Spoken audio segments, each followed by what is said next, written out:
Jase. In her brain, he was almost all she thought about. It wasn't a relationship, because it would be over as soon as they went home tomorrow. It was a camp thing. A flirtationship. Jase did stop by the infirmary for some ointment and a Band-Aid, but instead of sitting in the air-conditioned area under the eyes of their nurses, he guided her along toward the rocking chairs on the porch just outside. Sit. She did, mostly because she wanted to see where this was going. There was a little scrape on her knee, something that at home she probably would have ignored altogether. She wasn't really bleeding, and it would eventually scab over. But Jase dabbed it gently with a cleaning swab. She could feel his breath against the top of her knee. He was close, maybe looking to make sure it was just a scrape. Mari's breath was shallow. She was going to need a nurse for real. Jase blew a little over the scrape, maybe afraid that it would sting, before applying the ointment and covering it with the bandage.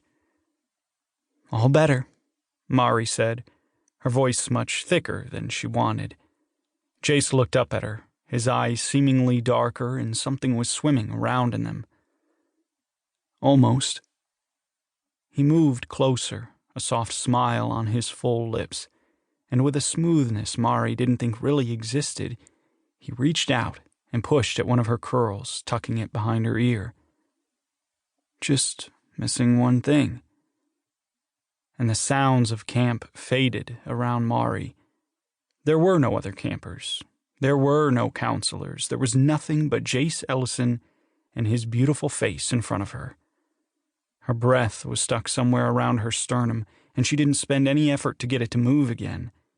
His hand was warm against her cheek, his eyes moving from her eyes to her lips. And Mari knew it was going to happen. He was going to kiss her. "Mari?" And that was another voice Mari would know anywhere. Her breath started moving, and her heart pounded for a completely different reason. She was frozen, a breath away from Jase and a kiss that she had spent too much time dreaming about. She didn't know whether to laugh or cry. Standing just behind Jase was the director of Camp Chemo. "Hi, Margaret."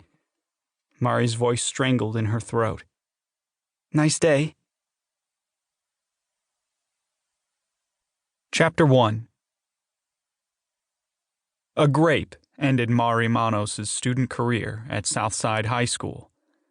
She worked her way through the hallway. As always, it was crowded, and even with teachers yelling for students to walk, please, students pushed and ran. Mari breathed deeply through her nose and fought her way to her locker. She was one of the few students allowed to carry a backpack, one of the advantages of having one leg, she guessed. She flipped her bag off of her shoulder, hanging it on a makeshift hook inside the locker before changing out her books. Her crutches were propped against the row of lockers, and she balanced without them. She should have paid more attention to what was happening around her as she went through the motions to get to her next class. She wasn't thinking at all about being in school or plans for the rest of junior year.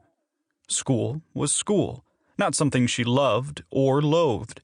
It was just something she had to get through before she could go back to camp in the summer. Mari was zipping her backpack, hanging on its hook, when she heard someone shout, "Fight!" But this was a common enough occurrence that Mari first finished putting her bag on before looking up. Her crutches were still leaning against the lockers at her side. "Mari!" Leo, her older brother, yelled from farther down the hall, motioning for her. "Move!" But it was too late. Two hulking bodies barreled into her, fists and knees flying, and Mari was caught in the middle. No one connected. They mostly just bounced off of her and continued down the hall, pummeling one another. But the back of her head slammed into her now closed locker. The force of the impact caused Mari to see stars and sink down onto the hallway's gross carpet. "Well, shit," she said, stars swimming in her vision. "You okay?" Ellie, her best school friend, ran to Mari from her locker down the hall. A teacher, Mari thought it was the Spanish teacher, and Leo were also at her side.